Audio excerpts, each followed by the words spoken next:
La democracia, esta pobre democracia que tenemos, que nos queda, no garantiza la justicia social. Y es cierto que es necesario y urgente construir cimientos para una democracia distinta, mucho más robusta, más justa, más soberana, más democrática. Pero si deja de existir la idea de que tenemos al menos el derecho a gobernarnos a nosotros mismos y el deber de que ese gobierno garantice condiciones de vida digna para todos, entonces vamos a estar mucho más lejos de conseguirlo. Es muy bueno que Trump se saque la máscara porque permite discutir las cuestiones de fondo. No vamos a pasar un solo segundo más discutiendo si esto era para liberar a Venezuela de un terrible dictador o no. Pero es peligroso porque si se borran del discurso público ese tipo de debates, se borran también de los ideales y de los valores que proyectamos hacia adelante, y entonces un futuro que responda a eso que queremos queda cada vez más lejos. ¿Qué tal? ¿Cómo están? Buen día, ¿qué buen tal? día. ¿Qué fin de semanita? ¿Qué Para- inicio de año? para todos y todas. Comienzo Qué de comienzo año, de ¿no? año. Nadie quería esto.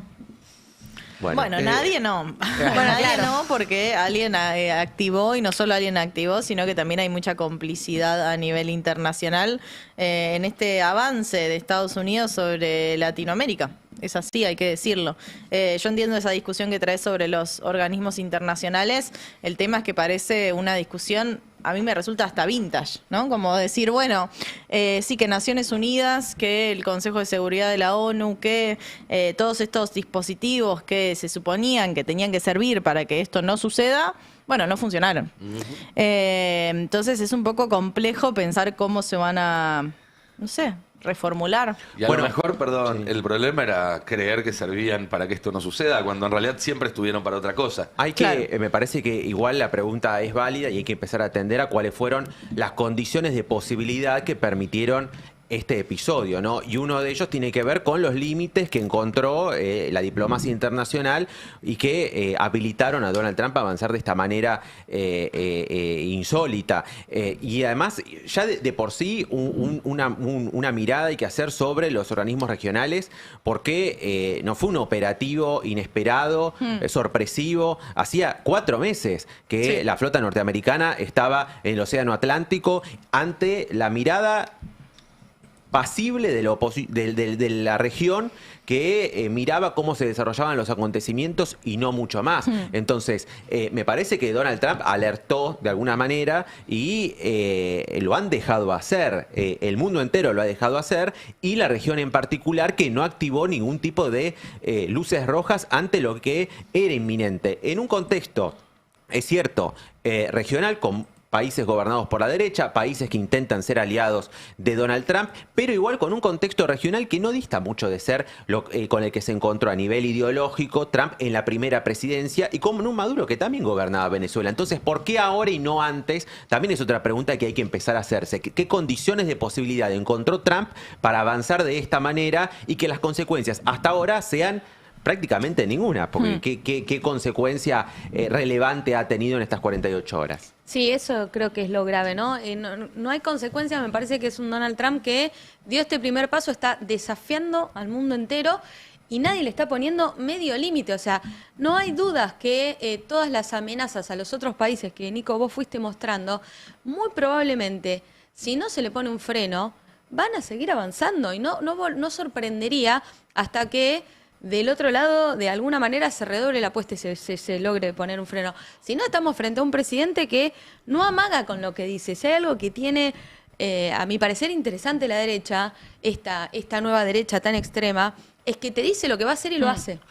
No duda, lo hace absolutamente y es también. muy grave. Me parece Por eso digo. Digo, sacás a Brasil de Lula, a Cuba de los Castro, a Venezuela, a Petro y a algunos movimientos progresistas dentro de Argentina. En el resto del mundo no hay resistencia a Estados Unidos. En Europa no hay resistencia a Estados Unidos. En África, por supuesto, tampoco. Y del lado de Oriente está la construcción del otro polo de poder. Está esa construcción de un nuevo mundo bipolar con Estados Unidos dominando Occidente y China y Rusia dominando Oriente. Y y me parece, o me da la sensación, de que somos muy pocos los que creemos que hay que poner un límite a Trump. Y en esos muy pocos, lamentablemente, el único foco de poder que podría contrapesar a Estados Unidos, que es Europa, está entregado. O sea, no hay referente. ¿Qué le vamos a pedir? Nos queda Lula. Nos queda Lula. El poder de Lula... Sí, y muy aislado, y es el gran perdedor Brasil de todo Obviamente. esto. Porque que Estados Unidos haga esto en Venezuela es también una mojada de orejas a Brasil como potencia regional, diciéndole, no sos una potencia regional porque esto no es una región. Esto es mi patio trasero. Exacto. Y también, digo, me parece muy importante hacer foco en que fue un ataque muy anunciado, en que hay unos límites que se van corriendo cuando los progresismos, las izquierdas, quienes pensamos en un mundo más equitativo, dicen, no va a hacer lo que dice. No va a hacer lo que dice. Que lo escuchamos ahora con Donald Trump avanzando en las aguas del Gran Caribe, pero también lo escuchamos con Milei cuando decíamos, bueno, no va a hacer todo lo que dice. El Congreso lo va a frenar, que son, la respuesta es, las instituciones lo van a frenar. ¿Cómo Donald Trump va a bombardear Caracas y eso va a generar un rechazo de la comunidad internacional? Y no genera el rechazo de la comunidad internacional y permite que se vaya corriendo el límite. Entonces me parece fundamental entender que estamos en una situación distinta a la que estábamos el viernes cuando cerramos el pase, y que también tenemos que estar a la altura de estas circunstancias donde el progresismo, las izquierdas, no parece estar a la altura de la historia en este momento. Llevan muchos años ya. Vieron que se habla mucho de nuevas derechas, ¿no? Sí. Y nadie dice nuevas izquierdas. Es que no las hay. Es que, Claro. es que justamente ese es el punto. No, y y también- hay que empezar a construirlo de alguna manera. O sea que, sí, no, sí, No, no. se dice. No, que me quedaba pensando, repasaba los discursos de Trump, incluso hasta en las excusas que él planteaba, ¿no? México y la cantidad de drogas y de cocaína que produce. Lo cual obviamente uno no comparte y no estamos de acuerdo, pero en ningún momento se pone a hacer foco en la seguridad de sus fronteras, ¿no? Digo, pasa la droga, el problema es de México, pero Estados Unidos, que permite que ingresen, ahí no hay ningún problema. El Es principal consumidor del mundo. Exacto. Entonces, digo, es una doble vara y es muy hipócrita ese discurso de el problema está en México. Sí, amigo, pero vos estás dejando que pase para generar el problema o generar la excusa y vos poder invadir. Sí, me parece que esto que decían Cande es verdad, no hay nuevas izquierdas y eso es lo preocupante, que nadie se anime a ir a fondo del otro lado. Bueno, también parte de las condiciones de posibilidad no está en el hecho de que a la izquierda regional le empezó a ser cada vez más incómoda la presencia de Maduro, el desarrollo de su administración, y que no tiene una posición clara. Hoy la izquierda regional está muy dividida también respecto a la figura de Maduro en sí y de Venezuela y de su gestión en Venezuela, aunque naturalmente, y eso también permite de alguna manera que muchos presidentes de derecha también celebren la intervención y el bombardeo de un país fronterizo o próximo, mientras que en otra que es también un avance de la propia retórica de la derecha, que igual en otra época hubiera sido inadmisible para países gobernados antagonistas un bombardeo de estas características. Ahora, digo, no es una cuestión ideológica y no debe ser, para mí, no tiene una salida si se lo lee desde el punto de vista ideológico, porque uno de los, llamativamente para mí, uno de los documentos más interesantes que se escribió este fin de semana lo escribió Marine Le Pen, una figura absolutamente de derecha, Hemos coincidido muy a la todos. derecha. Pero ¿qué es lo que dice? ¿Qué es lo que lo hace interesante? Dice, si aceptamos esto, estamos en peligro todos. Sí. Estamos en peligro Claro. todos. Ese es el punto. Los de derecha, los de izquierda, los pobres, los ricos. Porque, perdón, reitero una frase que comentábamos hace un rato en el prepase. Acá no hay un bando de ganadores y un bando de perdedores. Hay unos pocos ganadores que se cuentan quizá con los dedos de una mano. Sí, Elon Musk, Donald Trump, Que J.D. viste la Vance. foto de Musk cenando con Trump, se reconciliaron. Y Musk le mandó, lo estuvo amenazando a Petro, le dijo plata o plomo. Sí. Esos son los ganadores. Y los perdedores somos todo el resto. No va a haber gente, no los va a subir a su cohete a Marte Elon Musk, muchachos, No, por no. tuitear a favor suyo. Lo extraño es que no encontrás a nadie, salvo Marine Le Pen, a nivel mundial, parado en esa posición con poder. Sí, Marine Le Pen tampoco lo tiene, pero bueno, se ha presentado a elecciones y se ha hecho, como describía Cande, el cerco sanitario. Francia ha limitado, ha frenado esa llegada. Pero sacando a Le Pen, no hay nadie con poder real. Pedro Sánchez también, hay que agregarlo. Digo, no cambia, no corre el perímetro, pero por justicia hay que mencionarlo, ¿no? Porque Sí. es el único presidente europeo que Sí, condenó esto.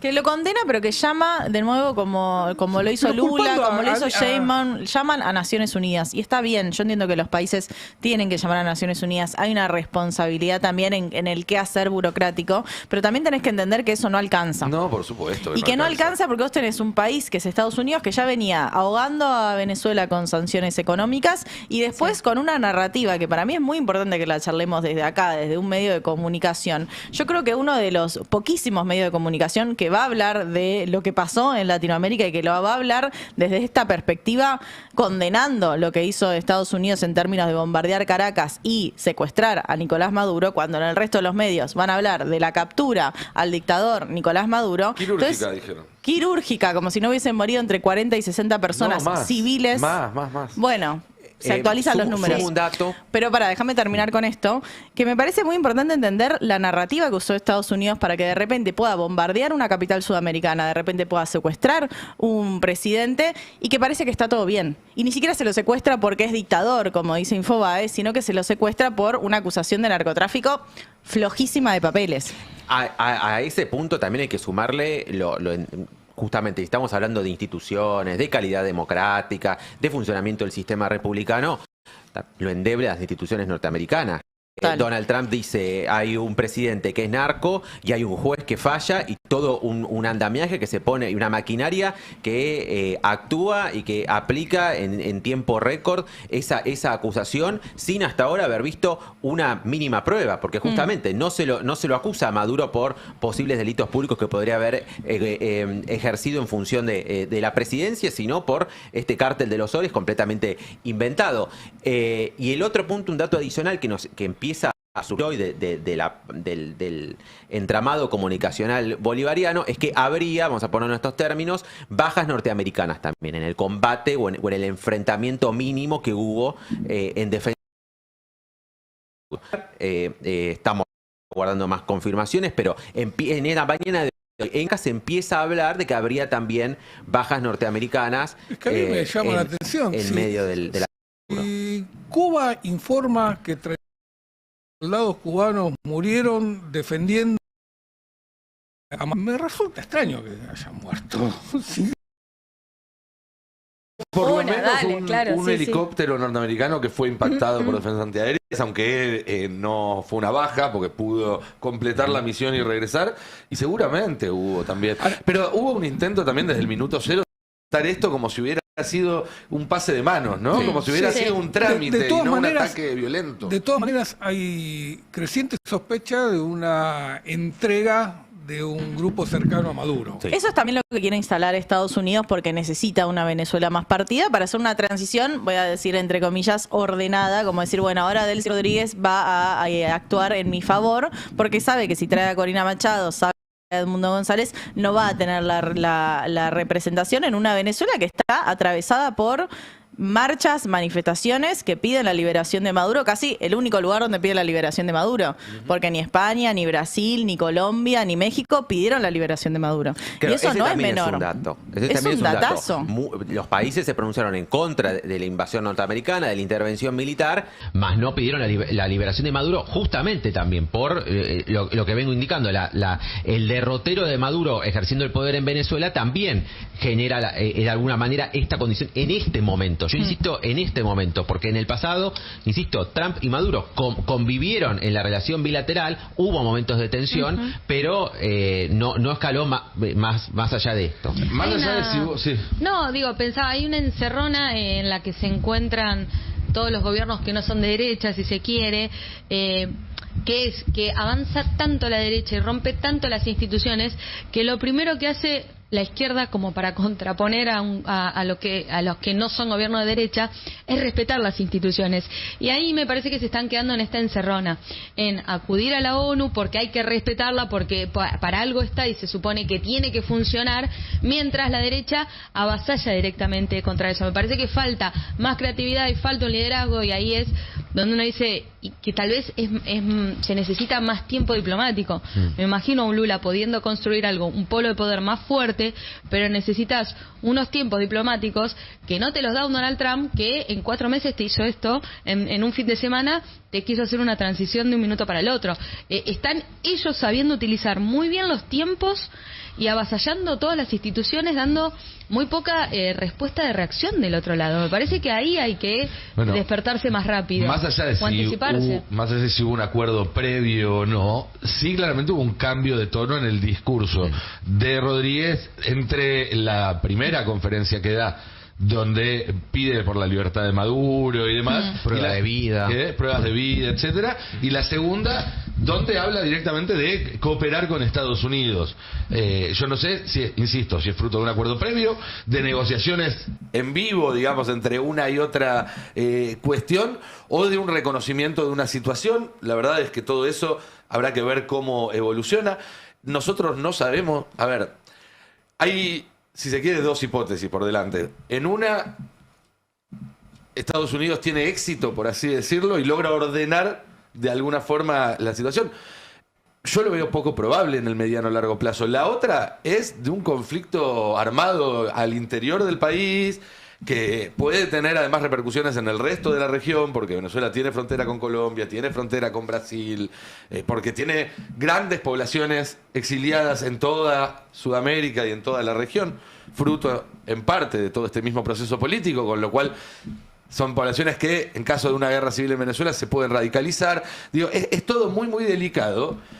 Y tratar de entender qué va a pasar con Sudamérica a partir de esto es como si alguien hubiera tratado de predecir qué iba a pasar con Medio Oriente el día después de que cayó Saddam Hussein, de que sacaron a Saddam Hussein del poder. Digo, las consecuencias son infinitas y no hay manera de preverlas por completo. Pero está claro que Estados Unidos no va a esperar a ver, sino que va a seguir avanzando. Va a seguir. Y que son inciertas, porque es un escenario que no vivimos. Yo creo que no hay que naturalizar esas imágenes, ese bombardeo a una capital sudamericana. No hay que naturalizar que eso se vuelva algo de nuestra realidad, de nuestra cotidianeidad. Yo creo que es incierto porque realmente no enfrentamos esta situación en una zona de paz. Siempre, viste, lo llevo al lenguaje popular de los memes, pero es como, bueno, estoy en la TAM, ¿viste? Como, ¿qué me importa el conflicto en Medio Oriente? ¿Qué me importa el conflicto? Muy de lejos. Muy de lejos, yo, la TAM, querida, unida. Y bueno, este escenario con el que nos despertamos el sábado marca que estamos en otro contexto, distinto, y que está acá, al lado. Y también va a haber que analizar también en retrospectiva qué hay que hacer para evitar un escalamiento de estas características, ¿no? Porque fueron muchas las cosas que fueron sucediendo para terminar acá, que se fueron permitiendo, muchas líneas que se fueron corriendo y que se fueron habilitando y que se siguen habilitando, porque esto, o sea, Trump sigue amenazando, está desembosado, amenazando a países que se le ponen enfrente, o ni siquiera, o a los que decide apuntar, y es como si no pasara nada. Bueno, Trump es así. Sí. Tiene estas condiciones personales, es medio así, bueno, hay que tratar de ver. En función de eso también quedó muy en offside el gobierno argentino, que en primer término pidió por la presidencia de Urrutia, quedó recontra corrido al costado con todas las 48 horas de declaraciones de Trump y Marco Rubio. Milei, en personales y oficiales, dejó de brindar información o de declaraciones sobre el tema. Apareció Burrich ayer en la marcha a favor en el Obelisco y no mucho más para apoyar a los venezolanos que se encuentran acá, pero nada más. Mencionabas a González Urrutia, que tuvo tan buen timing. Lo que hizo fue lanzar una criptomoneda llamada Libre. No. Te juro que sí. Esto se repite. Yo vine el año pasado al pase y Donald Trump había amenazado a Groenlandia y estábamos con el escándalo Libra. O sea, Bueno, no ahora es estamos libre, siendo creativos. ahora es inclusivo. Sí, pero me cambiaste una letra nomás. Y la propia oposición venezolana que queda también pedaleando en el aire por estas declaraciones de Trump y el reacomodamiento interno venezolano. La pregunta sería... La cara de boluda que le quedó a María Corina Machado es grande. ¿Qué pasa si Corina Machado y Urrutia toman un vuelo y se van para Venezuela? Bueno, el transitorio creo que se rehabilitó ahora, pero digo, ¿qué posición va a tomar Estados Unidos? ¿Qué va a hacer? Va a ser interesante Yo no también. yo no creo que Corina Machado vaya a No, no lo Venezuela van a si hacer. no la No lo van a autorizan hacer. los jefes. Claro. No lo van a hacer. Por eso. Me parece, a medida que esto avance y continúe, ver cómo responde la sociedad dentro de los Estados Unidos y quién se le anima a Trump, porque esto también es la posibilidad de instalarte políticamente frente a lo que quieras. Digo, ¿va a haber alguien que se le anime Bueno, a esa figura tan Ahí hay una cuestión polarizante? interesante, porque 2026 hay elecciones en Colombia y en Brasil, elecciones presidenciales en Colombia y en Brasil. Exacto. Obviamente que Estados Unidos va a intervenir en Va a esas jugar. elecciones, sin ninguna duda va a jugar en esas elecciones. Como jugó en Y las tampoco nuestras. hay ninguna duda de que si no las gana, después va a buscar otros medios para seguir avanzando sobre esos Para países. ganarlas, para la Y revancha. sí, eso está claro y hay que tenerlo muy en cuenta, pero hay que seguir con mucha atención esos dos procesos Hay una electorales. sola salvedad en el proceso electoral de Brasil respecto de lo que hemos vivido nosotros y lo que se puede esperar en otros países de la región. Que los dueños de medios en Brasil rompieron con Bolsonaro. Sí. Y eso es un cambio respecto de todo lo que pasa en la región. Porque los medios de comunicación, o los dueños de los grandes medios de comunicación en Argentina, de casi todos, no es este caso, en Argentina, no rompieron con Milei, sino que lo sostienen, lo bancan y lo siguen apoyando. Negocian en todo caso. Negocian a través de la tapa de estos medios. En cambio, en Brasil, los principales medios, durante el gobierno de Bolsonaro, ya cortaron, tienen una actitud, una decisión más nacionalista que no se ve en el resto de la región. Y eso es la única garantía de que Lula pueda terminar su mandato y de que pueda ir a elecciones con alguna posibilidad, porque esos medios no quieren que vuelva Bolsonaro. No se ve lo mismo acá en Argentina, donde la penetración de la embajada es enorme. O sea, la cobertura este fin de semana en los canales de televisión toman la intervención de Estados Unidos como algo dado. Sí. Nadie la cuestiona, ni siquiera sus invitados. O sea, ni siquiera, no digo línea editorial del Claro. canal. La O sea, celebran. ni sus invitados. Es más, he visto en televisión invitados que te diría que están a la derecha del Departamento de Estado, están a la derecha de Marco Rubio. Difícil estar a la Sí. derecha de Marco Sí, Rubio, sí, pero sí. sí lo logran. Entonces, hace también al Hay entramado. algo que me parece que sobrevuela siempre en todas las discusiones que damos, en todas las conversaciones, en todos los análisis, pero que nunca termina de quedar expuesto, que es la utilización que hace Estados Unidos del bloqueo a las naciones como política de pre-invasión o pre-ataque. Sí. Digo, y eso lo puede hacer primero porque todo el mundo acepta el dólar como la moneda internacional de pago. Y todo el mundo le tiene miedo a las sanciones económicas de Estados Unidos. Digo, Venezuela, lo comentábamos antes, Sí. Cayó tremendamente su actividad económica a partir de los bloqueos. Pero Cuba, que recién el presidente Trump amenazaba, hace 60 años que está, 70 años que está bajo bloqueo de Estados Unidos. No se puede juzgar a ningún proceso político de ningún país si está bajo el ataque de Estados Unidos permanente como es un bloqueo económico. Desde ya. Digo, ¿qué sería de Cuba hoy sin el bloqueo de Estados Unidos, el bloqueo económico de Estados Unidos? ¿Sería la misma Cuba o sería Total. una potencia? Sin ninguna duda, no. ¿Sería Venezuela atravesaría esta crisis económica sin este bloqueo? Entonces, Bueno. hay que en las Naciones Unidas, como parte del debate, en algún momento tiene que decidir si los bloqueos económicos que impulsa Estados Unidos como parte de su política exterior tienen que tener o no el Y aval. te voy a agregar algo para que Cande no se enoje. Y si no, habrá que pensar cómo reemplazamos las Naciones Unidas por algo que efectivamente sirva. Ay, sí, por favor. ¿No? Digo, Sí. porque no hay que casarse con la institución. Ahora, vos No, porque decías lo las del herramientas petróleo. son esas, tienen que ser herramientas. O sea, también nosotros universalizamos Naciones Unidas como que siempre existió y en realidad es el orden que se creó a partir de la Segunda Guerra Mundial para que no haya una Tercera Guerra Mundial. Básicamente. Perfecto. Estamos en un mundo mucho más conflictivo donde Estamos más cerca de una fracasando. tercera guerra. está fracasando, Está no está fracasando, no está funcionando para sirviendo. llevarnos a ese escenario de paz y de paz con todos los grises que pueda haber en el medio, ¿no? Porque no fue un mundo de total y completa paz.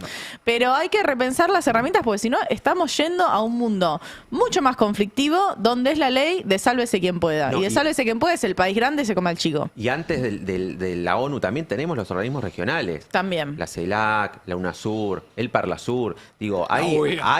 la OEA, la OEA directamente es el un único. órgano Bueno, pero- estadounidense más, pero es una oficina adentro del Departamento de Estado. Sí. Pero también huelga decir desde esta región, bueno, cómo fortalecemos esas instituciones que en algún momento trajeron o fueron un espacio de donde se podían dirimir ciertos conflictos que había entre países de la región. Sí. Y después sobre el tema petróleo, déjame Sí. agregar algo más, porque es clave también. Estados Unidos no estaba con déficit energético, para nada. China no depende exclusivamente del petróleo venezolano, es marginal lo que obtiene de ahí. Pero lo que puede hacer Estados Unidos, no solamente con el petróleo venezolano, a eso hay que sumarle también a toda la cuenca del Esquivo, que está bajo, en este momento, soberanía de Guyana, que se viene desarrollando en los últimos 3-4 años una velocidad que hace que el PBI de Guyana esté creciendo 20, 30, 40% anual, pero cuyas inversiones también estaban a media máquina porque el riesgo de que Venezuela iniciara algún tipo de acción bélica contra el Esequibo, que Venezuela reclama como propio desde siempre, bueno, hacía que no quisieran hundir todas las inversiones. Ahora, con Estados Unidos garantizando eso, va a acelerarse muchísimo el proceso de explotación de Guyana. Luego se va a sumar, con el correr de los años, las cuencas renovadas de Venezuela. Y eso, bajo el poder de Washington, lo que le va a permitir a Estados Unidos sí es frenar el proceso de desdolarización del mercado de hidrocarburos. Sí. Que era algo que venía avanzando a mucha velocidad en los últimos años. Arabia le empezó a vender hidrocarburos a China en moneda china. Brasil empezó también a comerciar petróleo en moneda china, y eso a Estados Unidos sí le preocupaba, que el dólar dejara de ser la medida del precio del petróleo, porque ese es lo último que ata al dólar como medida de referencia internacional hoy en día. Ya no estamos como en la época de antes de 1971, donde el dólar era a nivel de referencia internacional porque era convertible a todas las monedas del mundo. Ahora Sí. es referencia porque se usa para vender y comprar petróleo, que es lo que utilizan todos los países del mundo. Y estaba perdiendo eso, con esto lo va a recuperar. Ahí hay una cuestión de petróleo que no tiene que ver, si se quiere, con las reservas específicas, sino con el control político sobre esas reservas. Totalmente, y acá hay que, bueno, poner el foco donde en realidad está, que es con los recursos naturales de Venezuela y de Latinoamérica en su conjunto. En la placa 4 tenemos este gráfico, que es un gráfico bastante fácil de leer, en relación a la producción anual en millones de barriles por día de Venezuela, perdón, la placa 3, y ahí tenemos para que dimensionemos un poco de qué estamos hablando cuando hablamos de Venezuela. Venezuela tiene actualmente 19% de las reservas probadas de petróleo bruto, que además es un petróleo de muy denso, digamos, de muy buena calidad. Es un petróleo que no es que se refina en cualquier instalación, sino que justo Estados Unidos tiene las refinerías necesarias para trabajar con ese petróleo, que en 1967 era el 10% de la producción mundial y actualmente es el 1,3% de la producción mundial, para que entendamos un poco la dimensión que tiene este poder relativo de petróleo de Venezuela. Obviamente que las sanciones estadounidenses y este embargo petrolero desde 2017 y 2019 hicieron derrumbar esa producción de barriles de petróleo, y por eso llegamos a ese 2024 con 1,3%, con un aumento que se venía dando de 2020 para acá, sobre todo con las exportaciones a China de ese petróleo, porque con las sanciones estadounidenses justamente no podían entrar al mercado norteamericano. Lo tenemos en la placa 2, 2 también, este bloqueo y esta agresión multiforme contra Venezuela, este gráfico del gobierno bolivariano, que muestra esa caída en la producción petrolera y obviamente el impacto en la economía venezolana, que bueno, tenía que seguir funcionando a pesar de las sanciones las sanciones para Venezuela, y donde se ve muy claramente el efecto de las sanciones en 2017, la profundización de esas sanciones en 2019 y bueno, unos niveles de petróleo que desde el 2020 para acá venían aumentando, pero que en ningún lugar llegaban a lo que había sido en marzo de 2015, ¿no? Antes del decreto de Obama. Vos fíjate que después de las primeras sanciones que le aplica el primer bloqueo de Estados Unidos, hay una tendencia a recuperar nivel de actividad, sí, y por eso viene la segunda sanción. Claro, de 2017 va a la de 2019. En los últimos años se vuelve a recuperar de mano principalmente a las exportaciones a China y, bueno, Estados Unidos define abandonar esta estrategia más indirecta, si se quiere, aunque es bastante directo la sanción económica de parte de Norteamérica, y pasar directamente a una intervención militar, secuestrar al presidente y bombardear la capital del país. Ahora, también no hubo una incidencia en el precio del petróleo internacional que impactó también sobre esta situación de Venezuela. Sí, obviamente que uno cuando ve la evolución, creo que está en la placa 4 de Venezuela, que es una comparación desde los 2000 hasta el 2024,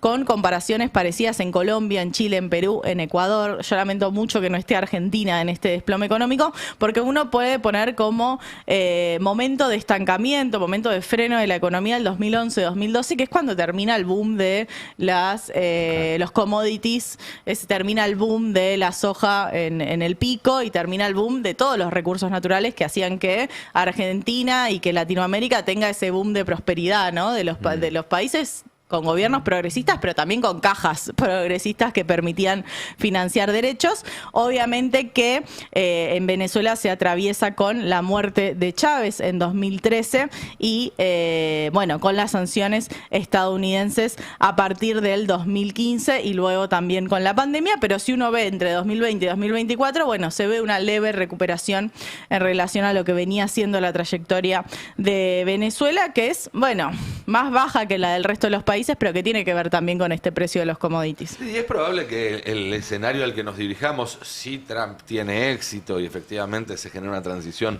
dentro de las estructuras del madurismo, que veamos algo funcionalmente, en términos de petróleo, bastante parecido a lo que fue el periodo de Biden, digamos, ¿no? Donde van a empezar a aumentar ese tráfico hacia Estados Unidos, van a ir bajando las sanciones gradualmente hasta que finalmente haya, bueno, se procese esa supuesta transición que quiere Trump. Sí, puedo hacer un comentario más en relación al petróleo que me parece que importa mucho en Argentina, sí, sobre todo con las inversiones de Vaca Muerta. Estamos todo esto jodidos. Es muy difícil hablarlo ahora porque no pasaron ni 72 horas, digo, y estoy hablando de un efecto más de mediano plazo que de corto plazo. Pero si estamos pensando que Estados Unidos va a tener control sobre el 19% de las reservas de petróleo bruto del mundo, de un petróleo que sale de manera directa, no hay que hacer fracking, no hay que meter agua en el territorio para que salga el petróleo que está más abajo, como es en Vaca Muerta. Bueno, todo lo que es producción de fracking, lo que es producción más cara, lo que es producción que necesita mayor infraestructura, bueno, depende del precio internacional del petróleo, deja de tener sentido o no. Entonces, en el mediano a largo plazo, yo te digo que hay algunos empresarios de Vaca Muerta que tienen un miedo en relación a qué va a pasar con el precio del petróleo y si Vaca Muerta no queda como una promesa pero además, en el vacío. Si sos una empresa internacional, una petrolera, y tenés la garantía de Estados Unidos sí, de poder refinar convencional en Venezuela, vas a meter la inversión ahí y no la vas a poner acá. Me parece. Pero además es más barato. Digo, hay una cuestión ahí de costos donde es un petróleo perdón, de mejor calidad. Acá tenemos gas en Vaca Muerta que nos falta el puerto de bueno, GNL. Pero es una opción muy interesante para desarrollar. El gas, no solo extraes petróleo, no solo el petróleo. Pero el precio del petróleo para Estados Unidos hoy es determinante porque Trump no logra activar la economía, no logra que la economía entre en un sendero de crecimiento. Y uno de los argumento, uno de los motivos que culpa a Trump es por el precio del petróleo. Dice que la energía está cara y necesita bajar ese precio de la energía. ¿Te imaginas si rápidamente pueden poner a extraer, aunque sea ese 1 millón de barril de petróleo que hoy se está yendo a China mayoritariamente, lo derivan para Estados Unidos? Va a ser que la energía en Estados Unidos caiga, el costo de la energía caiga, y lo ayude con la presión inflacionaria y con la actividad de la economía. Una de las historias de Chávez fue cuando mandó petróleo barato a Nueva Orleans después de Katrina. Lo comentamos hoy cuando después del huracán Katrina. Fue una de las provocaciones de Hugo Chávez a Estados Unidos cuando donó energía barata era para los pobres, no me acuerdo si es solo Katrina, me parece que también fue en Boston. ¿Sí? Sí, porque era donde estaban las destilerías. Puede haber más de una. Venezuela tenía 3 destilerías muy importantes dentro del territorio estadounidense. En Texas, en Boston y en algún lugar más que es Illinois. Y Estados Unidos se las expropió. No fue Venezuela la que expropió y no pagó, porque Venezuela cuando nacionalizó el petróleo pagó a las empresas de Estados Unidos por esa nacionalización. Fue Estados Unidos la que se apropió de las destilerías de Venezuela y no pagó. Y no pagó por ellas. Hay un tema más que me parece que hay que analizar para ir cubriendo todas las aristas de estos, y es el rol de esta lumpen oligarquía de supermillonarios de Silicon Valley que tienen una alianza estratégica con la Casa Blanca. La Casa Blanca no puede deshacer esa alianza y ellos tampoco, se necesitan el uno al otro, porque la Casa Blanca lo necesita para poder competir con China. Sin Silicon Valley, la Casa Blanca pierde esa carrera contra China. Y Silicon Valley lo necesita la Casa Blanca, ¿por qué? Porque por ahora los ejércitos los siguen teniendo los gobiernos estatales y entonces hacen este tipo de cosas para garantizarles recursos. Petróleo en este caso, litio en el caso de Argentina, de Chile, de Bolivia, etcétera. Ejércitos y muchos otros recursos, ¿no? En Venezuela se están utilizando ejércitos, en el resto de Sudamérica otros recursos. Antes de ayer, Elon Musk le contestó a Petro, al presidente de Colombia, un tuit donde Petro condenaba la intervención de Estados Unidos. Tenemos para ver ahí la placa donde Petro decía que el gobierno de la República de Colombia observa con profunda preocupación los reportes sobre explosiones, actividad aérea, etcétera, etcétera. Y Elon Musk le contesta, ¿plata o plomo? Básicamente, ¿te vas a vender o te vamos a sacar a los tiros como a Maduro? No hay muchas interpretaciones más, ¿no? No estoy yendo muy lejos con la Elon Musk que festejó el golpe en Bolivia. No solo festejó, dijo, vamos a dar todos los golpes que hagan falta para garantizarse, en ese caso, el litio boliviano. Y ahora los invito a ver un gráfico a los que nos estén siguiendo con una pantalla de por medio, que es un gráfico que muestra una línea, que van a ver más abajo, que es en color celeste o turquesa, que es la evolución prevista de las fuentes de energía en el planeta Tierra de acá hasta el 2030, y una línea por arriba que se va alejando cada vez más, que es la demanda de energía eléctrica de la inteligencia artificial de acá al 2030. Y que multiplica por más de 10, a ojo está hecho el gráfico, pero por 10 o más de 10, la capacidad de producción de energía del planeta. Lo cual marca muchos problemas sobre los cuales podemos hablar más adelante para nosotros, quienes vamos a tener que pelear contra estas grandes corporaciones para poder prender una bombita, tener agua caliente o tener conexión a internet.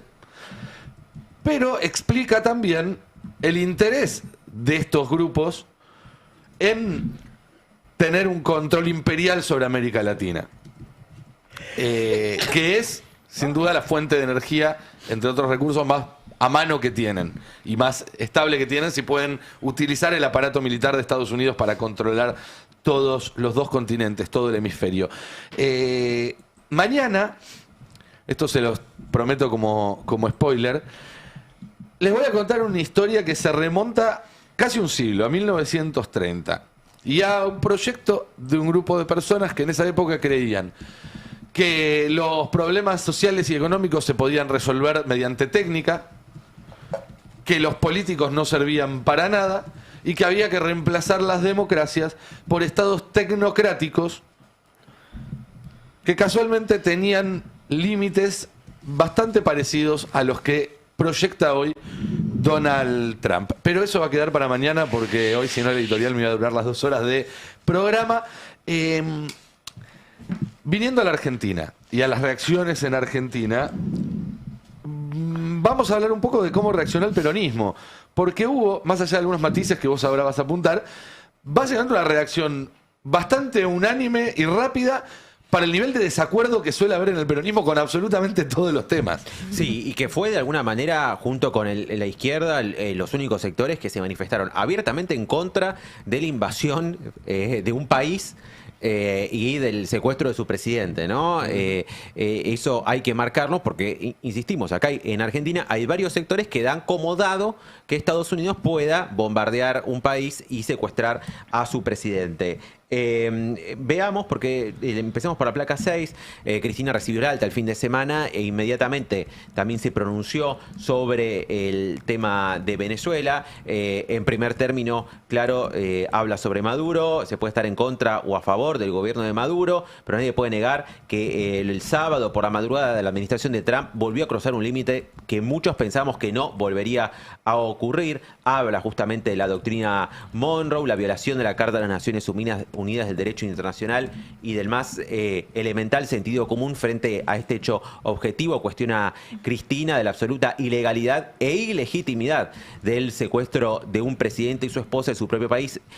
Dice Cristina, habilitaría cualquier acto de violación de soberanía política, apropiación territorial o de recursos por parte de cualquier potencia. Es insoslayable señalar que el objetivo perseguido y declarado es llevar adelante lo que denominó pomposamente como Operación Resolución Absoluta. No es restablecer un gobierno democrático en Venezuela, ni la lucha contra el narcotráfico, sino apoderarse de la mayor reserva a nivel global de petróleo convencional, dice Cristina a cara descubierta. Esto lo ha dicho de esta manera también Donald Trump. Eso ves, me preocupa por esto de que hablábamos. Ella arranca el tuit diciendo, muchos pensábamos que no iba a ocurrir, ¿no? Que Trump no se iba a animar. Y si hay algo que Cristina siempre tuvo como algo absolutamente genial en ella, en su carrera política, es una visión mucho más por fuera de la Argentina de lo que estaba ocurriendo, ¿no? Anticipó muchísimas cosas y me preocupa que creyera que Trump no iba a pasar estos límites porque cada vez le creo más a Trump cuando dice algo porque lo hace, es esto de decirlo. Claro. Lo mismo que Milei, no lo va a hacer. Lo hace y lo hace y lo que no logra hacer de lo que él dijo es por ineptitud e ignorancia propia, no porque no quiera avanzar. También, ¿no? Pero no le falta decisión política. Claro, decisión política no le falta. Después que sea bruto porque forma parte de una derecha que cipaya y que no piensa en el mediano plazo, hace que se genere sus propias trabas. Pero me preocupa que en este tuit Cristina no haya anticipado o no haya creído que Trump no era capaz de hacer esto y mucho más, porque es esto, nos están faltando dirigentes que puedan animarse y mirar y romper con esa lógica. Y si hay alguien que puede llegar a ser una de esas personas es Cristina, o puede formar parte de algún grupo de intelectuales que están por encima de la media y decir, bueno, me parece que puede haber una salida por otro lado. Después también está el comunicado del Frente Renovador, la placa número 5, que, bueno, en algún momento, a partir de lo que fueron los cables de Wikileaks y todo demás, siempre se habló, ¿no?, de la cercanía de Massa con la Embajada de Estados Unidos y aquí no tiene peros. El comunicado del Frente Renovador rechaza, y arranca por ahí, rechazar de manera categórica cualquier invasión o intervención militar de los Estados Unidos en Venezuela. La legitimidad o ilegitimidad de un gobierno no se puede resolver mediante acciones armadas en un país extranjero, dice el Frente Renovador. Después tuvimos también el comunicado del PJ Nacional, que también rechaza de manera taxativa lo que ha ocurrido en Venezuela, poniendo el eje siempre en lo que es el accionar militar de Estados Unidos inédito y una discusión que sale a la luz es con Guillermo Mitchell, diputado nacional, forma parte del Frente Renovador, ex titular de la aduana. Veamos la placa número 4, donde también expone sus diferencias con el comunicado del PJ Nacional. Dice: como peronista coincido con el comunicado, principalmente con relación a la violación de la Carta de las Naciones Unidas. Considero también que omitimos señalar con anterioridad cuestiones graves del gobierno de Maduro, que llegó a detener a dirigentes políticos y estudiantes sin respetar la democracia. Y eso también es algo que hay que poner sobre relieve en esto de las condiciones de posibilidad, ¿no? De cómo llegamos hasta acá. Bueno, Maduro estaba muy deslegitimado regionalmente y socialmente, ¿no? Por lo que ha sido también las consecuencias del propio bloqueo, la falta de asistencia que ha tenido en medio de ese bloqueo por parte de los países de la región. Es decir, cómo tiene que reaccionar la región ante un país que es o acorralado económicamente y políticamente por parte de una potencia extranjera, militarmente en este caso, y también qué pasa cuando empieza a descender o en una espiral institucional empieza a descender, o además cuando socialmente empieza a descender con las cifras que se ve de la crisis humanitaria en la que entró Venezuela a partir del bloqueo, el precio del petróleo y demás. Es también una pregunta que hay que hacerse hacia adelante, de qué lazos hay que tender entre naciones de una región para también seguir siendo un espacio de paz. Porque también interpela de alguna manera ver que una población está celebrando también, o que una porción, no sé si mayoritaria, minoritaria, pero son muchos que están celebrando un bombardeo. Entonces, eso también hay que incluirlo en algún momento del análisis, porque forma parte de lo que habilitó a Trump a avanzar y que tenga estas pocas consecuencias en estas 48 horas. El tema ahí es que Trump no necesita ninguna de estas cuestiones para avanzar, ¿no? No, de hecho, en el comunicado que pasaste recién, creo que era el de la CGT, que dice: la democracia no se consigue... Frente Renovador. Frente Renovador, la democracia no se consigue... ¿Cómo era el título? Perdón, la democracia no se impone por la fuerza. Hay un dato que me trajo Juanma Romero, lo charlamos más temprano. En toda la conferencia de Trump habla 1 hora sobre esto. En ningún momento no menciona dice democracia. en ningún momento la palabra democracia. No es parte de su discurso. Dice 21 veces la palabra petróleo. Y acá estamos discutiendo de si esto es una defensa de la democracia o no. No es una defensa de la democracia, es que basta. ahí pasa también otra cuestión. Para mí, el error que tiene el peronismo, recién veíamos el Frente Renovador, pero también casi todos los comunicados, es que salieron a decir: esto está mal. Claro. Y lo que hay que salir a decir es: esto nos pone en peligro.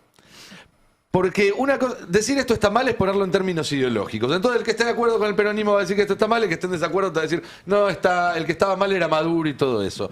Y la verdad es que más allá de lo que uno piense de Maduro, de Chávez, que no son lo mismo tampoco, que no son para nada lo mismo, más allá de lo que uno piense de los reportes muy documentados sobre violaciones de derechos humanos, más allá de lo que uno piense de convocar elecciones, perderlas y no reconocerlo, porque eso fue lo que sucedió. Después pónganle las palabras que quieran. Eso fue lo que sucedió. No importa, no quiero perder un segundo discutiendo eso hoy. El punto de fondo no tiene que ver con nada de eso, sino que tiene que ver con que Estados Unidos decidió que desde el pasaje de Beagle hasta Groenlandia va a ser un gran protectorado.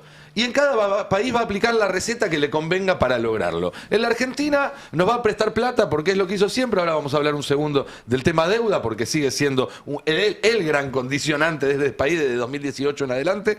Y una vez que no alcance con prestarnos plata, va a salir a amenazar con el resultado de una elección para volcar el resultado de esa elección. En Bolivia primero dio un golpe de Estado, después no le salió, después finalmente logró dividir a la izquierda y poner un presidente dispuesto a negociar. En Venezuela, durante años trató de quebrar al chavismo, al madurismo, al gobierno del PSV, al ejército venezolano y generar una crisis interna, y no pudo hacerlo, y entonces, como no pudo hacerlo de esa forma, bombardeó y secuestró un presidente. Y el día de mañana el método que tenga que usar va a ser otro también. Lo que importa y lo que creo que hay que discutir acá es que hay un país que decidió que dejamos de ser soberanos todos los habitantes de Norteamérica, Centroamérica, Sudamérica y el Caribe. ¿Lo vamos a aceptar o no lo vamos a aceptar? Y Europa pronto también. ¿Lo vamos a aceptar o no lo vamos a aceptar? Yo creo que no se puede aceptar y que ese tiene que ser el eje de todo el discurso opositor a esto. Después, todas las discusiones morales son válidas, todas las discusiones políticas son válidas, todos los análisis digo, las repeticiones, el VAR a Maduro, lo podemos hacer todas las veces que quieran. Pero no me parece que sea lo más importante a discutir en este momento. Y justamente vayamos a la placa número 1, porque en medio de las repercusiones del peronismo también hay otro tipo de posicionamientos, el de Pichetto en este caso, que no menciona la invasión a Venezuela, se dedica a cuestionar a Maduro, violador de los derechos humanos, antidemocrático, en una dictadura no iba a reconocer nunca el voto de la gente y sus líderes principales estaban involucrados en el narcotráfico. Es el primer paso que Venezuela recupere la libertad y la democracia a través de elecciones libres, dijo Pichetto, y no hizo ni una mención a la invasión de Estados Unidos. Este en realidad es no sé si es el primero o el segundo, otro tuit donde termina hablando de las importaciones chinas. Hablando sobre Venezuela, termina hablando de las importaciones chinas. Y hay uno que habla de que está de acuerdo con Claro, Moreno. el que habló con Moreno, que tuvo una conversación larga con Moreno y que estaban de acuerdo. Ahí está. Igual, Desde ¿quién temprano. esperaba algo de una conversación entre Pichetto y Moreno? No, bueno, No. A ver, yo no quiero entrar en calificaciones personales, pero los textos de los tweets de Pichetto son los textos que escribiría un agente de la CIA. Yo no sé si él lo es o no lo es, si lo hace porque le gusta, porque está de acuerdo con... No lo sé, pero si la CIA tuviera un asset en la Cámara de Diputados de la Argentina y vos le pedís a ChatGPT que te haga cuál sería el tweet de un asset de la CIA, sería exactamente ese. Perdón, lo tengo que decir. Yo solo les dije viejos meados. Es vos le dijiste absolutamente servilleta. inaceptable. Pero no solamente es absolutamente inaceptable. Esta gente que se la da de recontra doctrinaria, se ve que no leyó ni una línea de Perón jamás. Sí leyeron, no les importa No lo los entendieron, condes. no sé. pero también se digo, visten de no. republicanos y el orden Sí, internacional también tiene que ver con el Claro. respeto al derecho de cada uno de los países. Bueno, también vos hablas de la inteligencia artificial. Claro, o sea, 30 Bueno, por años en eso. el Congreso de la Nación Pichetto, es cipayo, hay que decirlo y Por eso listo. dije, es lo que escribiría aún. Yo no estoy Viejo asignándole a meado, él personalmente servilleta y nada. cipayo, ahí tenés las tres Tal vez lo hace características. por... No, porque verdaderamente creen que Estados Unidos nos protege. Tiene un derecho natural claro, a invadir países y... Y que si nosotros le echamos las medias no nos va a hacer nada malo a Bueno, ni hablar. nosotros. No, ese si somos es lo que... el cuarto trasero de Estados Unidos, creo que en ese cuarto trasero Argentina pasaría a ser horrible. Lo que voy a decir me da bronca, pero digo, con este cipallismo somos el inodoro del cuarto trasero. Pero además, veamos cómo ha evolucionado la relación de Trump con quienes le chupan las medias. Zelensky bulineado en el Salón Oval. Corina Machado con el Nobel de la Paz diciéndole una mujer que no tiene respeto en Zelensky su debe país. estar cavando un piso abajo del búnker que ya tiene desde el viernes. Sí. Porque sabe que es el próximo. Pero por no supuesto. sirve de nada chuparle las medias a Donald Pero Trump. no. Eso Bueno, es lo que quiero decir. Pregúntenle a Corina Machado. Por eso, solo se quedó quedado- con un Nobel de la Paz, muy lindo, un viaje, algún Por viaje, eso digo que plata. el cipallismo es bruto. Es Bruto. bruto, porque si lees un poco de historia y querés ser un cipayo o querés buscar... Una cosa es ser aliado. Por ahí vos decís no coincido, pero bueno, vos querés ser aliado de los Estados Unidos, perfecto. Pero tenés un poco de visión propia. No pido amor a tu país, pido visión política propia. Hoy hablamos de que en Vaca Muerta tenemos gas y perdemos la planta de GNL. Bueno, eso es de bruto. Hacela y genera negocios propios para tu país. Decime, Nico, vos que tenés más Diga. historia, ¿hubo algún imperio que ayude a desarrollar a los territorios que conquistó? No, No se dedican, no se dedican a eso. De Se hecho, dedican a dejarían de extraer. ser imperios, serían otra cosa. Entonces, Pero ¿por saca- qué creer que Estados Unidos va a ayudar al desarrollo de Argentina? Pero ¿En además, serio alguien cree que sí. están acá para ayudarnos a progresar o que van a Venezuela a ayudar a desarrollarse al pueblo venezolano o que quieren eso en Bolivia? Pero además, ¿alguien vio a alguno de los países bombardeados por Estados Unidos en los últimos 35 años salir mejor de esa situación? No. Libia, Irak, Afganistán. ¿Alguno de esos países logró desarrollarse y mejorar las condiciones? Irak sigue teniendo unos Siria. niveles de desnutrición Los ejemplos que te fuertísimos a partir de ponen, los 2003. únicos ejemplos que te ponen son Corea del Sur y Israel, que son países con unas particularidades tan particulares que no tienen ni sentido traerlos a la comparación. Pero es que teniendo la discusión en un grupo de WhatsApp que compartimos con Cande, me decía, Yo no puedo ni leer ese grupo. Europa y Corea del Sur se desarrollaron gracias a Estados Unidos. Corea del Sur es una particularidad. Pero Europa no se desarrolló apoyada por Estados Unidos. Europa se desarrolló mientras tuvo a la Unión Soviética como una amenaza y necesitó un estado de bienestar para convencer a sus pueblos de que no aspiren a ser lo que estaba del otro lado de la cortina de hierro. Y te haré algo El más. día que cayó el muro de Berlín, se terminó el estado de bienestar en Europa. Y te agrego algo más. Y Corea del Sur lo mismo te- con Asia. Y te agrego algo más. Europa es lo que es hoy, o lo que supo ser, porque hoy también está pasando por situaciones muy difíciles, porque la inmensa deuda que heredó de la guerra y de la reconstrucción de posguerra no la pagó. Una parte fueron deudas que finalmente fueron perdonadas por el acreedor, en su buena parte Estados Unidos. Otra parte se licuó mediante la inflación que tuvieron todas las monedas europeas durante el periodo de posguerra. Y la tercera parte se solventó con impuestos extraordinarios a las grandes fortunas que quedaban después de la guerra. Si Europa, en vez de hacer eso, se hubiera y de dedicar ese dinero que tenía que ir a pagar deudas a su desarrollo, a hacer centrales nucleares, fábricas de barcos, fábricas de aviones, fábricas de autos, desarrollar el consumo, darle vivienda a todos, generar ese estado de bienestar, que cuesta mucha plata, el estado de bienestar es caro. Bueno, esa plata salió de lo que no fue a pagar deuda. Y si Europa, en vez de hacer esto, hubiese decidido pagar sus deudas, al día de hoy todavía seguiría debiendo. Al día de hoy todavía no habría saldado sus deudas de 1950, 52, 54. Entonces, Europa tuvo el apoyo de Estados Unidos porque estaba la amenaza de la Unión Soviética, y ese apoyo fue una cantidad inmensa de dinero y la condonación de una cantidad inmensa de deudas. No lo que están haciendo con la Argentina ahora, que es darnos 2 mangos para tirar hasta las próximas elecciones. Digo, la magnitud del aporte de Estados Unidos, Fer, vos seguramente lo tenés más presente que yo, a Europa, no se compara ni empalidece con los 20.000 millones del fondo, los 20.000... Imagínate, sumáramos todo lo que nos prometió Estados Unidos y no nos dio, sería una aguja en el pajar de la ayuda que recibió Europa en todo ese tiempo, Corea del Sur o Israel.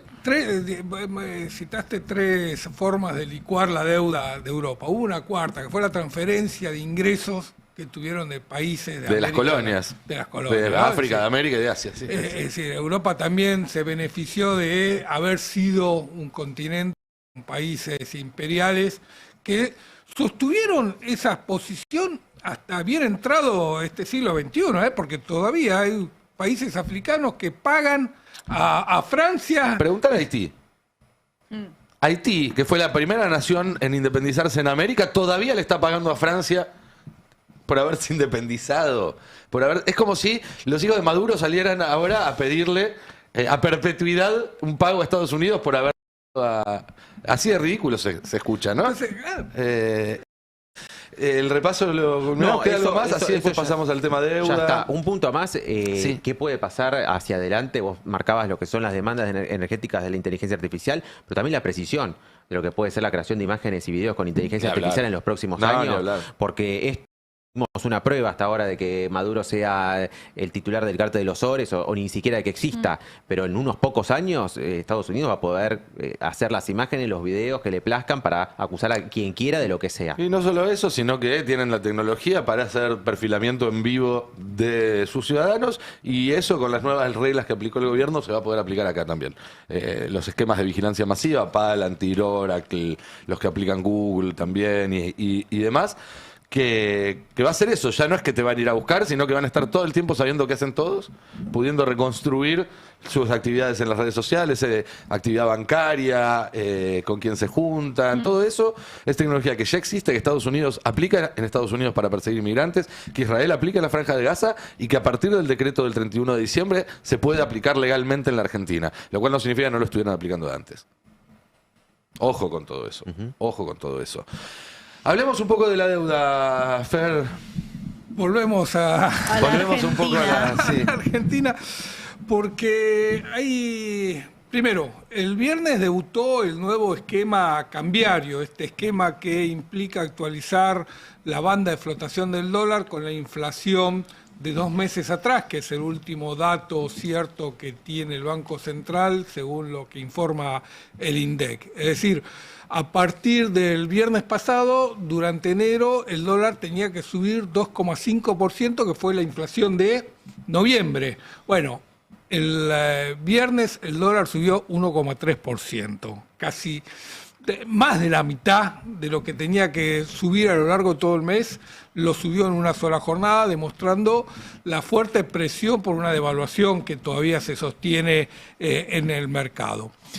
Pero el viernes también pasó, y pasó muy bajo el radar, fue después del cierre de los mercados, una comunicación que hizo el Ministerio de Economía al Banco Central y a la Caja de Valores, anticipándole cuál es el monto que tienen que liquidar de pago de intereses de los bonares, estos bonos con ley argentina que se identifican con la A y L inicial, y los bonos globales que son los GL que tienen legislación de Nueva York. Hay otros bonos también con legislación europea, pero los englobamos todos ahí.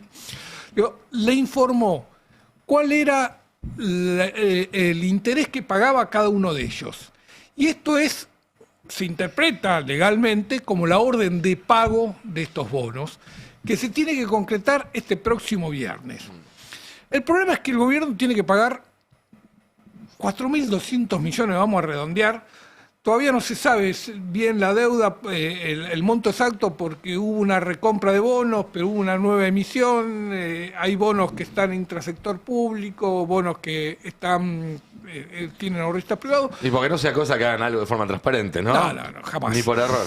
Ni por error. Pero estimamos que están que le tiene que pagar al sector privado unos 4.000 millones de dólares. Y la del monto total de pago debería rondar los 4.200 millones de dólares.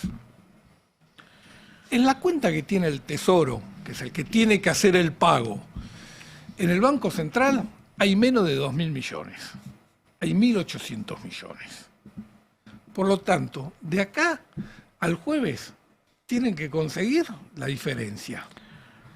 Estamos hablando de 2.000 y pico de millones. 2.000 millones, ponele, 2.200. Suponete que no le quieran, que lo que le corresponde al Banco Central o que le corresponde al FGS, como se lo dibujen contablemente, que figura que está acreditado. Redondeando, 2.000 millones tiene que conseguir.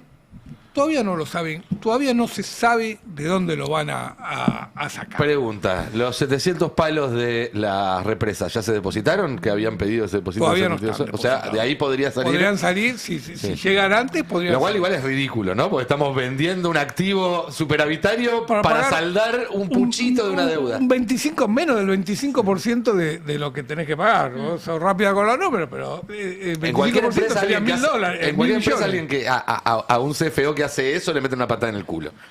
A un jefe de finanzas, digamos, una empresa de pero operaciones que además te quedás financieras. sin el flujo. Por eso. Si vendiste el activo, te La quedaste sin gallina el del huevo de flujo oro. y no te alcanzó para saber. Decir, bueno, vendí el activo activo y estoy en pagué cero. Claro. La deuda, bueno, qué sé yo, forma de verlo. Pero acá estás vendiendo un activo para pagar una parte de los intereses que tenés. De todas maneras, los activos que está vendiendo el gobierno argentino no lo hace para juntar dólares para pagar esta deuda, sino lo hace por una decisión estratégica política de desprenderse de activos del Estado argentino y dárselos al sector privado para que haga negocios. Así vendieron las acciones de IMSA, así vendieron las represas, así van a vender Nucleoeléctrica y van a vender todas las empresas para transferirle al sector privado todo ese activo que hoy corresponde al Estado argentino, es decir, a todos los argentinos. Pero bueno, tienen hasta el jueves para transferir los recursos. El Tesoro le da la orden al Banco Central. El Banco Central es el agente financiero del Estado argentino, por lo tanto es el encargado de ejecutar el pago. El Banco Central transfiere los dólares al BONI, al Bank of Nueva York, que es el encargado de pagarle a los tenedores internacionales. De onda, ¿no? El Bank of New York no se queda con una comisión por esa operación, lo hace todo porque le cae bien Bueno, Caputo. negocios son negocios. Bueno, ¿qué vamos a hacer? No, pero hace muchos años que el Bank of Nueva York Mellon es el agente financiero para Sí, los sí. bonistas, no es de esta gestión. Y el Banco Central le transfiere a la Caja de Valores los dólares que le tiene que acreditar a los tenedores de bonos con legislación argentina.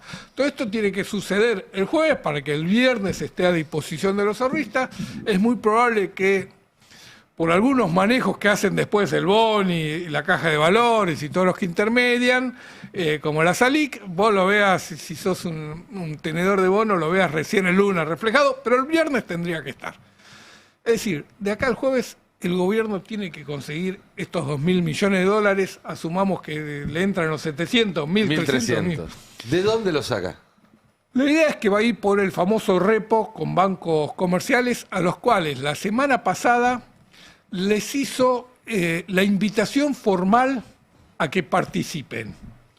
Se asume que cuando el Estado argentino o cuando el gobierno argentino invita formalmente a un banco a que haga una oferta por un repo, es porque todas las negociaciones están cerradas y la oferta que te van a hacer es la que vas finalmente a suscribir. Lo cierto es que la invitación ya está cursada, hace una semana que está cursada, todavía no sabemos cuál fue la oferta que le hicieron los bancos y cuál va a ser las cláusulas, nunca lo vamos a hacer, secretas de ese acuerdo.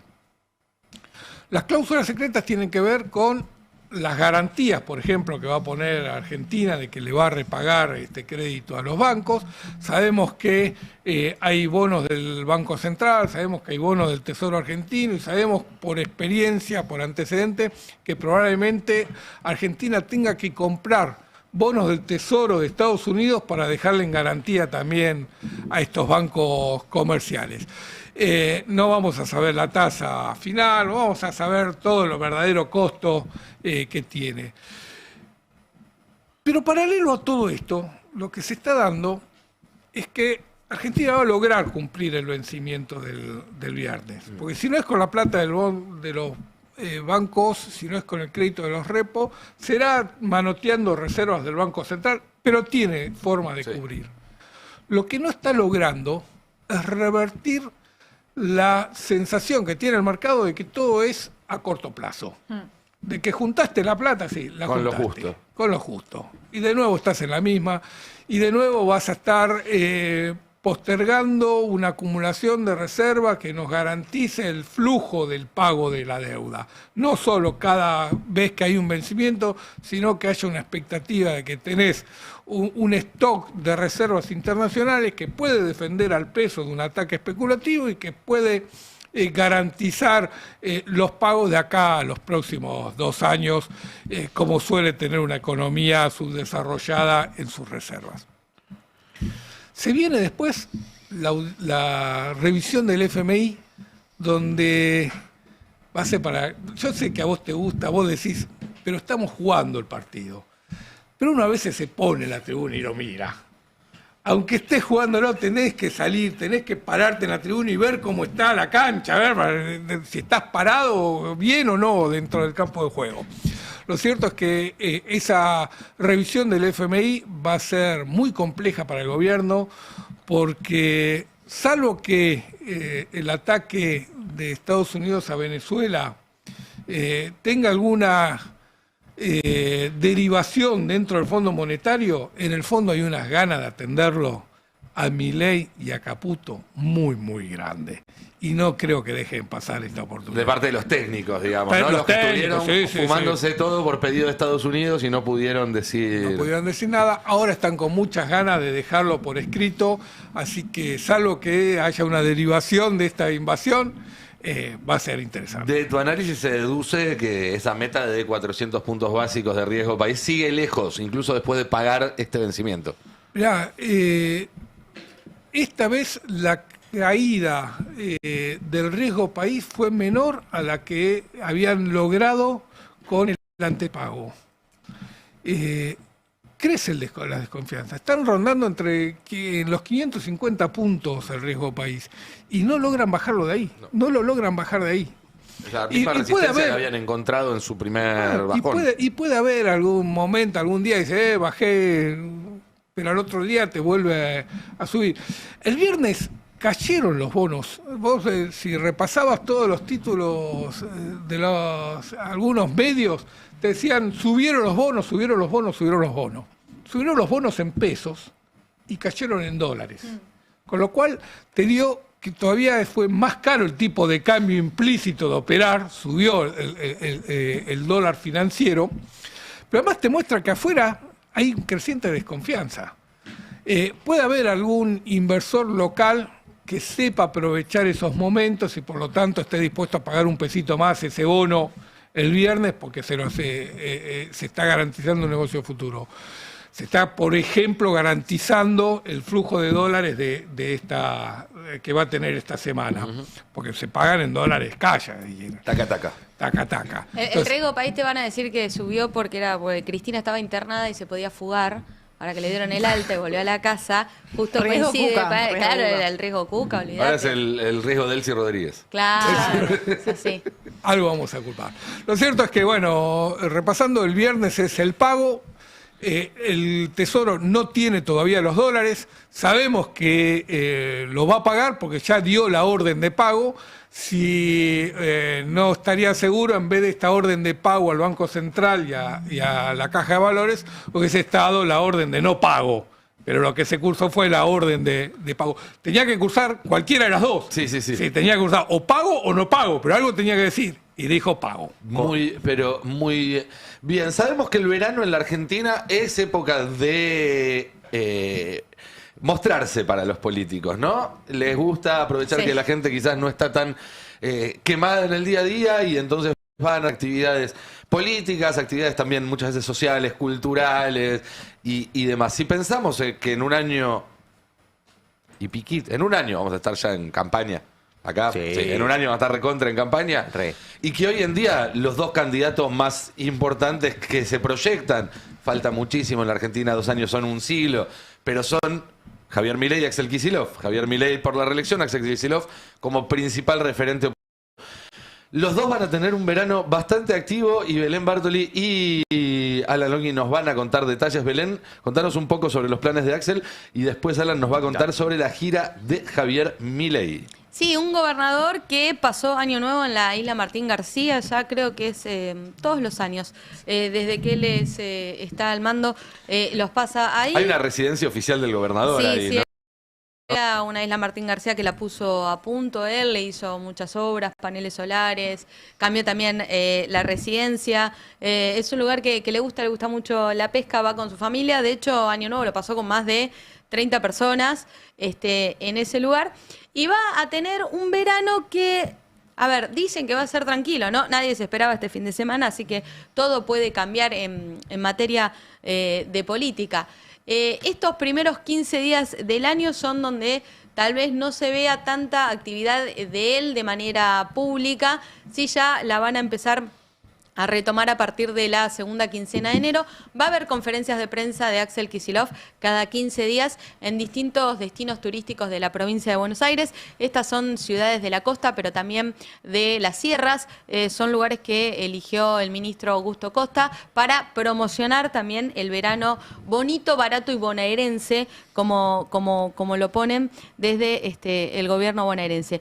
Pero también, digamos, tenemos el costado político de el 22 de diciembre, no pasó hace tanto, pero cierra el año haciendo un acto del Movimiento Derecho al Futuro, su espacio, frente a 1.500 dirigentes en Ensenada, distrito de Mario Seco, un dirigente que también forma parte de la mesa chica del MDF, y ahí Axel Kicillof anuncia abiertamente que va a buscar una construcción nacional. Les traje algunos recortes porque es muy interesante. Vamos con el tape 17, que él habla de hacer una convocatoria mucho más amplia, que no alcanza solamente con el peronismo para poder mostrar una alternativa. Vamos a escucharlo a Kicillof. Esto decía el 22 de diciembre.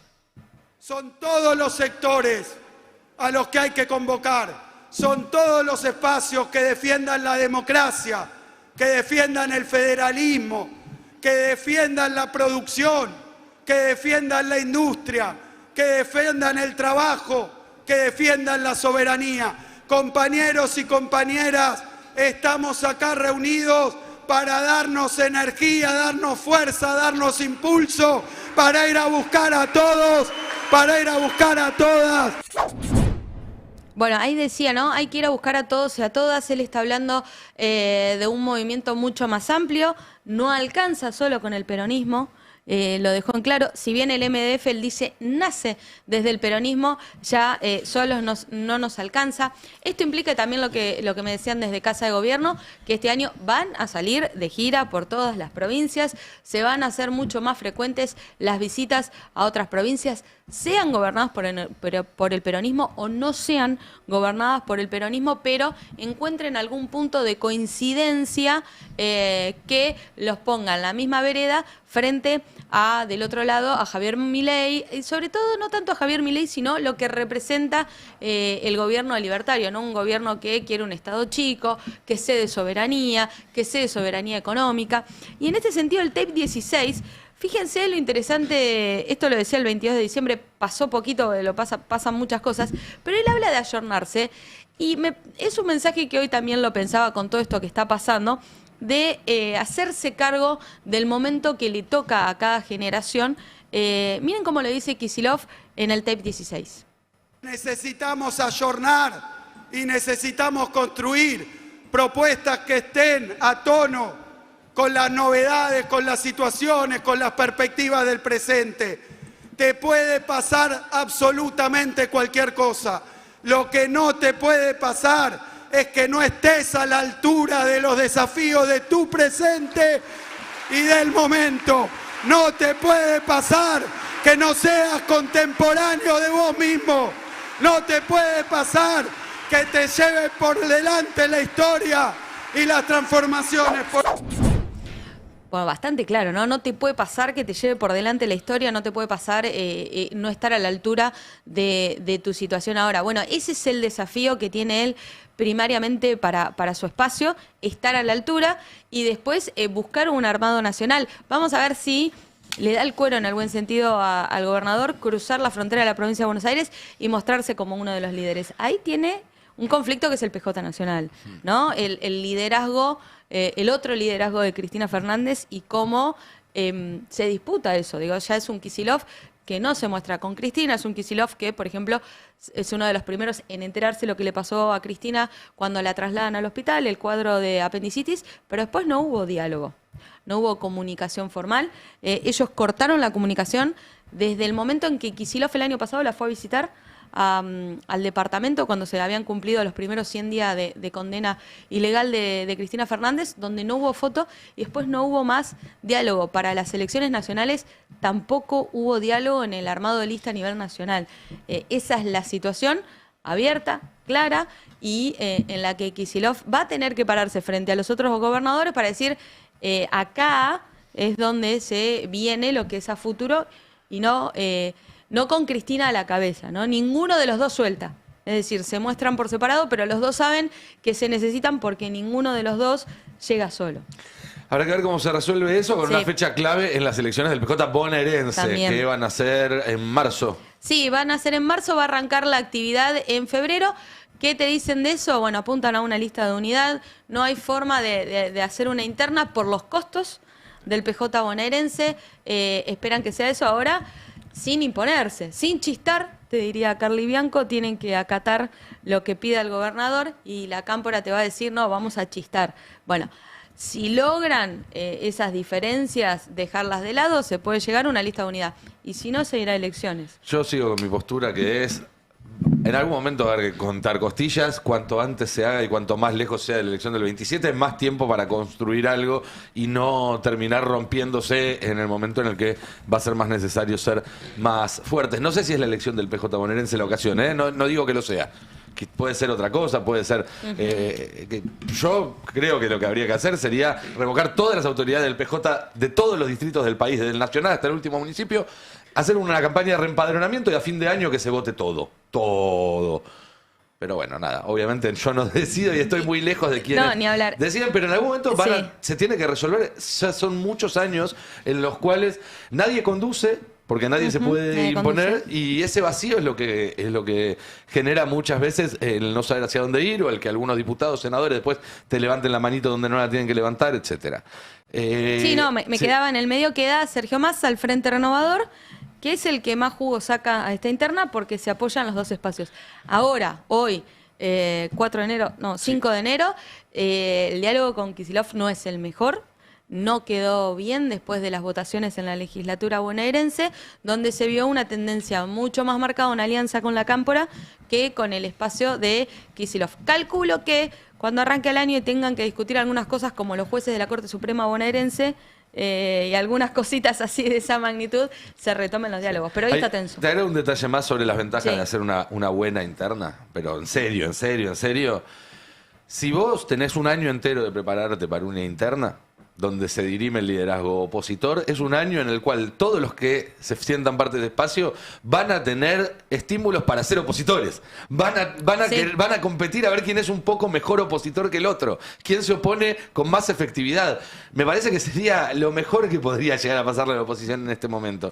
El problema de eso, Nico, te lo traigo rapidito. Cuando se ganan las elecciones desdobladas por 14 puntos de diferencia, lo que dijo la Cámpora es que se podría haber ganado por más. Bueno, digamos. pero Entonces, si hacen mano a mano, nunca- ahí ya no se discute. El que gana, gana, el que pierde, acompaña. Sí, Así debería permitime ser. dudar, pero bueno, así- sí, yo coincido con vos que en algún momento tiene que de esto... El peronismo funciona cuando tiene un liderazgo. Sin ninguna duda. Es así. Alan, ¿qué tiene planeado Milei para el futuro inmediato, para este verano? Hay, me parece que, claro, hubo una revisión de lo que fue el año que terminó y cuáles fueron los errores y cuáles son las fortalezas en las que ahora Milei se tiene que parar hacia adelante para evitar justamente nuevos errores.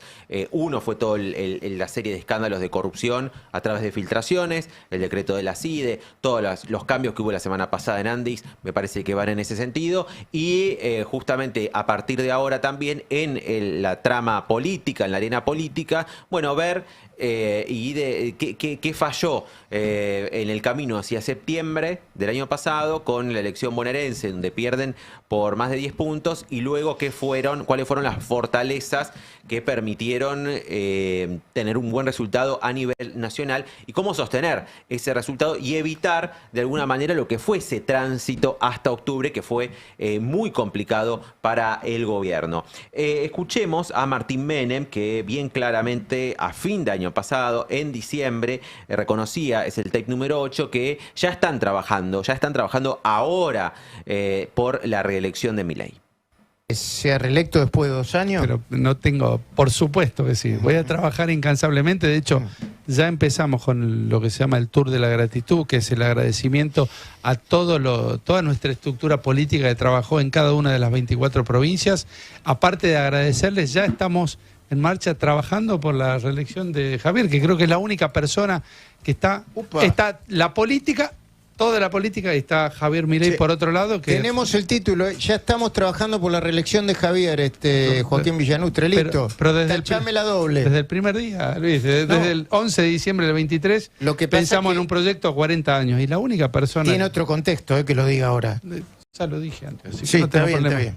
Nosotros es la persona, es la única persona que representa de manera contundente las ideas de la libertad. Ha demostrado que, Ahí como está, decían, a entonces, pesar de que no tiene clarísimo, experiencia, como Martín Scaloni salió campeón del mundo, que en términos cómo están políticos trabajando, está por la cumpliendo, ha reelección de cumplido Milei con todo lo que ha y el camino, ¿no?, que van a trazar justamente con esta presencia territorial que entienden que fue clave. O sea, en la Libertad Avanza marcan que el cambio de clima, de escenario que lograron a su base interna y que hizo irradio y generó un cambio que obviamente había otras bases a nivel nacional, no es que se revirtió el resultado electoral solamente por eso, se dio a partir del Movistar Arena y en adelante, del show ese del Movistar Arena donde el presidente cantó en adelante. Entonces, hay que decir que está bien que Martín Menem se ponga a trabajar en la fórmula o en la candidatura, porque él ya estaba trabajando en la suya para el 31, digamos, por un tema cronológico tenía que empezar bien, a laburar está bien, primero sí, la del sí. 27, si no, no llegaba.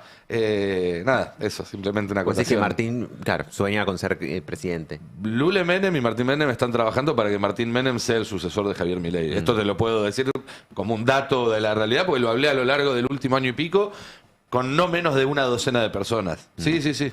Y Karina, ¿no? Entonces. Tal vez Karina tiene planes distintos. Lula y Martín Menem creen que Martín Menem es la persona adecuada para suceder a Javier Milei después del 31, después de su segundo mandato. En esta línea, Milei también ya le consultaron en Twitter, contestó cuáles son las primeras 2 provincias que va a visitar en el marco de este Tour de la Gratitud, así se llama, y esto va a ocurrir ahora en el verano. Veamos la placa número 7, justamente, Javo, ¿cuál va a ser la próxima provincia? Primero Córdoba y después la provincia de Buenos Aires. Atención también en función de lo que vos mencionabas, Belén, de Axel. Bueno, van a ir a territorio bonaerense ya como segundo objetivo. Está claro que la lógica en la cual trabaja Libertad Avanza es una lógica electoral. Justamente van a Córdoba, donde saben que tienen su mayor base de sustentación, y a la provincia de Buenos Aires, donde es la mayor batalla que tienen que librar para ganar cualquier reelección o cualquier elección. En realidad es clave la provincia de Buenos Aires. Ahora, esto es un trabajo que están llevando adelante por orden de Karina Milei, Lula Menem justamente, y se está trabajando en estos tours, en estas acciones que se van a desplegar durante todo el año. Arranca esto ya ahora en el verano, pero la idea es esto, que haya una presencia, que haya un clima de campaña permanente en las bases libertarias para que no decaiga de alguna manera, como ocurrió durante el año pasado, que justamente la base de sustentación se vio muy golpeada con los problemas económicos que atravesó el gobierno y los momentos en los que estuvo tensionado, además incluso en el Congreso, con los distintos reveses que fueron muy duros. Fue un año muy difícil para atravesar para la Libertad Avanza, logró recomponerse a través del respaldo electoral y me parece que está claro que ahora están trabajando en, bueno, justamente qué falló a lo largo del 2020. Un tránsito de estas características, sobre todo en un año que se avisora complejo, ¿no? En materia económica, que se avisora en el cual van a surgir probablemente distintos cisnes negros. Bueno, cómo tener la situación un poco más controlada, o al menos con un escenario que evite un derrumbe de la imagen presidencial y demás, es en lo que se está intentando trabajar. Está el meme ese, ¿no? Del que es como un círculo, donde pasa algo, Sí. cambia, ¿no? Entonces, necesitamos cíclico, que es Milei cíclico. salga más, le tiran un brócoli por la cabeza, hay que guardarlo a Milei, Exacto. caen las encuestas, necesitamos que Milei salga más, es como un ciclo Y fíjate permanente. que Trump en enero repite lo de Groenlandia y Así lo hace, es. es anual la de Trump. Hablando de Groenlandia, me diste el pie Sí. perfecto.